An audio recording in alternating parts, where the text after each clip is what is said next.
வணக்கம் சார். என்ன பார்க்கணும்னு சொன்னீங்களாம்ல? ஆமா சார், ஒரு முக்கியமான விஷயம் சார். என்ன விஷயம்? நான் பாட்டுக்கு செவனேன்னு இருந்தேன். 6 மாசத்துக்கு முன்னால ஒருத்தர் வந்து கிணறு வெட்டுறதுக்கு லோன் வாங்கி தரேன் வான்னு கூட்டி போனேன். நான் அவன் கூட லோன் ஆபீஸுக்கு போனேன். ஒரு 60,000 ரூபாய் ஓகே பண்ணி கையில கொடுத்தாங்க. கூடவே இவ்வளவு லென்த்ல ஒரு லிஸ்ட் ஒன்று கொடுத்தாங்க சார். என்ன லிஸ்ட்?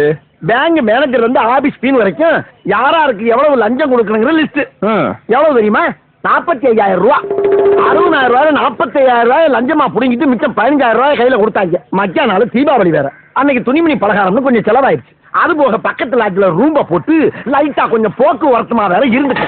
15,000 க்ளோஸ். கிணறு வெட்டல. 1 மாசம் கழிச்சு வெட்டின கிணற பார்வையறதுக்காக கவர்மெண்ட்ல இருந்து ஆபீசர் வர 600 போன் வந்துச்சு. நம்ம தான் கிணறே வெட்டலையே. அவர் வந்து என்னத்த பார்வை இருறோம். இந்த உண்மையை அந்த ஆபீசர்கிட்ட சொல்லி நம்ம ஒரு வாடகை சைக்கிள் நானே அவர் வீட்டுக்கு போனேன். அவரோ புது ஆபீசர். தம்பி, நான் டெல்லி பெறப்பட்டேன், உன்கிட்ட பேசுறதுக்கு நேரம் கிடையாது, ஷார்ட்டா ஒரு ரூட்டை சொல்றேன் கேட்டுக்கேன்னாரு. என்ன சொன்னாரு? தம்பி, நீ கிணறு வெட்டிட்ட, அதை 2 நாளா பாத்துட்டேன், அப்படி இன்னும் ஒரு சர்டிபிகேட்ல என் கையெழுத்த போட்டு தர்றேன், எனக்கு ஒரு 2,000 ரூபாய் கைச்செலவு கொடுன்னு கேட்டேன். நான் அவனுக்கு லஞ்சத்தை கொடுத்துட்டு அந்த பேப்பரை வாங்கி வீட்டுல கொண்டு பத்திரமா மறைச்சு வச்சிருக்கேன். இப்ப என்னடான்னா, ஏண்டா நீ கிணறு வெட்ட லோனை வாங்கிட்டு இன்ன வரைக்கும் டியூ கட்ட மாட்டேங்கிற, உன்னை அரெஸ்ட் பண்ண போறேன்னு இன்னொருத்த நோட்டீஸ் அனுப்பியிருக்கேன் சார். சரி, இப்ப என்ன பண்ணலாம்? அப்படி கேளுங்க. கிணற நீ வெட்டிட்ட, அதை 2 நாளா பாத்துட்டு அந்த ஆளு ஒரு சர்டிபிகேட் கொடுத்துருக்காங்கல்ல, அதை வச்சுக்கிட்டு நான் என்ன பண்ண போறேன்னா, அந்த காதை கொஞ்சம் கொடுங்க. வாங்க. என்ன சொல்ற? இதைத்தான் நான் பண்ண போறேன். இதுல ஏதாச்சும் ஒரு பிரச்சனை வந்தா நீங்க அப்படி ஸ்டடியா நின்று வாதாடும். அதுக்கு தான் உங்களுக்கு அட்வான்ஸ் கொடுத்து மேட்டர் சொல்லிட்டு போலான்னு வந்தேன். இந்தாங்க 1000 ரூபாய். இப்ப நான் நேரம் அங்கதான் போறேன், என்ன ஃபாலோ பண்ணிக்க. கொடுத்த லோனை திருப்பி பிடிங்கிட்டு நோட்டீஸ் ஆடி அனுப்புறீங்க. ஐயா, என் கிணத்தை காணோம், என் கிணத்தை காணோம், ஐயா, என் கிணற காணோம், ஐயா, கிணற காணோம், ஐயா, என் கிணற காணோம்.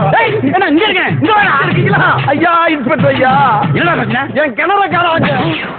கிணத்தை காணோமா? தெளிவா சொல்லு. கிணத்தை காணோமா இல்ல கிணத்து பக்கத்துல இருந்து பம்பு செட்டை காணோமா? சத்தியமா கிணத்தை தான் காணோம். மரியாதையா வந்து கண்டுபிடிச்சு கொடுங்க, இல்லன்னா எல்லாரும் உள்ள வச்சிருவேன். வாங்க, வேமா வாங்க, வாங்க வாங்க வாங்க. Stop stop stop stop sir. இதான் சார் ஸ்பாட். வாங்க வாங்க வாங்க சார். இங்கதான் சார் இருந்துச்சு.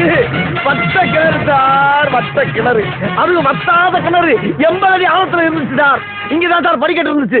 அதை எடுத்துட்டு பண மரத்தை ஓட்டிட்டு போயிருக்காங்க சார். இந்த ஏரியாவிலே வத்தாத கிணறு என் கிணறு தான் சார். இந்த கிணறை வச்சு நான் என்னென்ன விலையை வச்சு தெரியுமா? இந்த பக்கம் 500 தென்னை, இந்த பக்கம் 500 வாழை, நடுவுல ஒரு 1000 அடி நீளத்துக்கு வாய்க்கா, இந்த பக்கம் 500 கொய்யா மரம் சார். அம்புட்டி ஆட்டையை போட்டு போயிட்டாங்க சார். சரி, அதுக்கு போனாலும் பரவாயில்ல, கிணத்த ஆட்டையை போட்டு வகுத்துல அடிச்சுட்டு போயிட்டாங்களே. இங்க பாருங்க, அந்த தெரிவி பாருங்க, ஒரு ஊரு. அந்த ஊருக்காரன் போல இந்த கிணத்துல தான் சார் வந்து தண்ணி எடுத்துட்டு போவான். அந்த அளவுக்கு அம்புட்டு பேருக்கு பெர்மிஷன் கொடுத்து வச்சிருக்கேன் சார் நான். என்ன ஆளுங்க, என்னால முடியலடா. பார்த்தீங்களா சார், பார்த்தீங்களா? என் கதையை கேட்டு நீங்களே பிம்மி பிம்மி அழுகுறீங்க பாரு. நான் அதுக்கு அழலடா. வேற எத்தனையோ கேஸ் அட்டன் பண்ணியிருக்கேன். வாழ்க்கையில இப்படி ஒரு கேஸ் நான் அட்டன் பண்ணவே இல்லடா. கிணறை காணாமனு ஒரு கேஸ் ஆடும். அதாண்டி கேஸ். போதும்டா. என்ன ட்ரெஸ் கலட்டுறா? ஒருவேளை இதை கிணறு தோண்ட போறானோ? ஐயாட்ட கொடுத்து தொடர்ல வேலை வெட்டியே போயிட்டான் அப்படின்னு சொல்லிருக்கா. ஒரு சின்ன பிரச்சனைக்கு போய் என்னடா சின்ன பிரச்சனை? ஒரு கிணறு காணாம போற சின்ன பிரச்சனையா? இன்னைக்கு கிணத்தை காணலம்ப, கொஞ்ச நாள் கழிச்சு ஆத்த காணலம்ப, அப்புறம் ஊரை காணலம்ப, அப்புறம் உன்னையே காணலன்னு யார்ட்ட வந்து கம்ப்ளைண்ட் கொடுப்படா? நீ இருக்கிற ஊர்ல நான் இருக்க மாட்டேன்டா. நான் போறேன்டா. இப்படி ஒரு முடிவு எடுத்துட்டா? 5 லட்சம் கொடுத்து வேலை சேர்ந்தேன். எத்தனை அதிகாரி வேலையை விட்டு போனாலும் எனக்கு கவலை இல்ல. காணாம போன கிணற திருப்பி வாங்காம நான் விட மாட்டேன். என்கிட்ட கிணறு வெட்டின ரசீது இருக்குடா. லஞ்சமா வாங்குறீங்க, சுப்ரீம் கோர்ட் வரைக்கும் போவேன்.